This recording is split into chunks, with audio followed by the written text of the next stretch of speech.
இனிமேல் வீட்டில் படிப்ப மறந்து படுத்துக்கிட்டு தூங்குவே.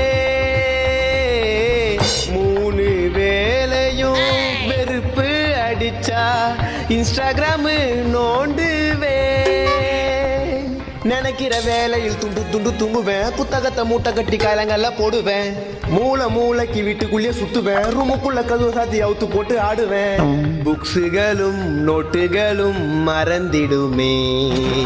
மறுபடி படிக்க சொன்னா இறந்திடுவேன். தமிழகத்தில் கொரோனா பரவலை கட்டுப்படுத்தும் வகையில் கூடுதல் கட்டுப்பாடுகளுடன் கூடிய ஊரடங்கு ஜனவரி 31ஆம் தேதி வரை பள்ளிகளுக்கும் கல்லூரிகளுக்கும் விடுமுறை நீட்டிக்கப்பட்டுள்ளது. இதுதானா